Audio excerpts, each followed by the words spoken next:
اور یہ سیدنا سفینہ اکیلے نہیں ہیں، اس طرح کے ابواب کے اندر آپ نے سیدنا اویس کرنی رحمہ اللہ کا نام بھی سنا ہوگا، اور یہ بھی پیشین گوئیوں کے باب میں۔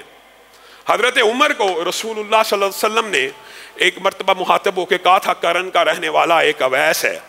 عمر اگر زندگی میں اس سے ملاقات ہو اور تیری ہوگی، زندگی میں اگر ملاقات ہو اور تیری ہوگی، تو نے اس سے اپنے لیے دعا کرانی ہے۔ اس کی نشانی یہ ہوگی، عمر اس کی گردن کے اوپر ایک پھل بیری کا چھوٹا سا نشان رہ گیا ہوگا، اس کو پہلے پھل بیری کی بیماری ہوگی، لیکن وہ سکڑتے سکڑتے اس نے اپنی ماں کی ایسی خدمت کی ہے کہ وہ ایک نشان سا رہ گیا ہے، اور اس کی ماں کی خدمت کا اللہ تعالیٰ نے اس کو عجیب و غریب بدلہ دیا ہے کہ جب وہ ہاتھوں کو اٹھاتا ہے اللہ تعالیٰ اس کی دعا کو سن لیتا ہے، جب وہ ہاتھوں کو اٹھاتا ہے اللہ تعالیٰ اس کی دعا کو سن لیتا ہے۔ سیدنا عمر پوری زندگی یمن سے آنے والوں کا جب بھی قافلہ آتا تھا پوچھا کرتے تھے، اویس، اس قافلے میں کوئی اویس نامی ہے؟ اور سیدنا عمر کو یقین تھا مجھے اس وقت تک موت نہیں آئے گی جب تک اویس کرنی کے ساتھ میری ملاقات نہیں ہو جائے گی۔ بات ضمنی طور پہ آئی ہے تو یہ بھی سمجھ لیجئے، بعض لوگوں نے یہ سمجھا، اور یہ بھی خام خیالی ہوتی ہے، جس طرح ہجر کے واقعات کے اندر صوفیوں نے عجیب و غریب معاشرے میں پراپوگنڈا پھیلا دیا اور کہہ دیا دیکھیں جی ہجر موسیٰ سے بھی آگے تھے۔ نہیں نہیں، جزوی طور پہ کسی کو اگر کوئی فضیلت ہو جائے لیکن عہد کے رسول اور پیغمبر سے اوپر امتی نہیں ہوتا، اسی طرح سارے تابعین بھی جمع ہو جائیں کسی ادنا درجے کے صحابی کی عظمت کا مقابلہ نہیں کر سکتے، لیکن جزوی کچھ فضائل اور مناقب ہوتے ہیں۔ اس کا مطلب یہ نہیں کہ عمر کی دعا نہیں سنی جاتی، یا عمر کی قدر و منزلت نہیں ہے، یا عمر کی فضیلت نہیں ہے۔ رسول اللہ کے بعد امتیوں میں سب سے افضل ابو بکر ہیں، اور ابو بکر کے بعد دھرتی کی پشت کے اوپر امت میں سب سے افضل عمر ہیں، سب سے افضل ہیں۔ لیکن آپ کو جو بات سمجھائی جا رہی وہ اب مجھے اور آپ کو سمجھانے کے لیے رسول اللہ صلی اللہ علیہ وسلم ان کی ایک صفت بیان کر رہے ہیں۔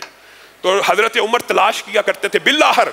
ڈھونڈتے ڈھونڈتے ان تک پہنچ گئے اور ان سے دعا کے لیے کہا۔ وہ آگے سے کہنے لگے آپ خلیفۃ المسلمین ہیں، آپ علی حیدر کرار ہیں، آپ دونوں مجھ سے دعا کروانے کے لیے آئے ہیں؟ کہا ہاں، ہمارے نبی کا حکم ہے اس لیے تیرے پاس آئے ہیں، ہمارے لیے دعا کر۔ پھر سیدنا عمر نے ایک عجیب و غریب معاملہ ہے کہ اس بات کو لوگوں میں بیان کرنا شروع کر دیا، اویس سے دعا کروایا کرو، اویس سے دعا کروایا کرو، اویس سے دعا کرایا کرو، حتیٰ کہ اویس کرنی کی شہرت پھر پھیل گئی۔ سیدنا اویس کرنی اپنی شہرت کو چھپایا کرتے تھے، اور ان کے بارے میں یمن کے اندر لوگوں کو معلوم نہیں تھا کہ یہ اتنا بڑا ولی اللہ اور اتنا مستجاب الدعوات ہے۔ لیکن جب سیدنا عمر نے یہ واقعہ بیان کیا پھر ان کی شہرت پھیل گئی، حتیٰ کہ بعض مورخین نے یہاں پہ یہ بات بھی رقم کی ہے کہ سیدنا اویس کرنی وہ تھے اس واقعے سے پہلے کہ لوگ ان کا مذاق اڑایا کرتے تھے۔ جس طرح آج کے دور میں معاشرے میں مذاق نہیں اڑایا جاتا، کوئی لڑکا شریف ہو وہ یار یہ صوفی ہو گیا، کوئی بچہ شرم و حیا والا ہو، بجائے یہ کہ اس کو اپریشیٹ کیا جائے اور اس کو اس کی جو صفت ہے اس کے اندر اس کو ابھارا جائے، اس کو تانا دیا جاتا ہے، او یار وہ تو صوفی بن گئی، وہ تو مولوی ہو گئی، وہ تو حاجی ہو گئی۔ وہ سیدنا اویس کرنی کے ساتھ اس دور میں بعض لوگ یہ معاملہ کیا کرتے تھے، یار یہ تے دنیا تو بالکل ہی الگ تھلگ بندہ ہے، تے دنیا دے وچ کسی کم دا نہیں، معاذ اللہ۔ تو سیدنا عمر کی اس دعا کے بعد اور سیدنا عمر کے اس واقعے کے بعد ان کی شہرت پھیل گئی، اور پھر لوگوں کو ان کے فضائل و مناقب کا صحیح طور کے اوپر اندازہ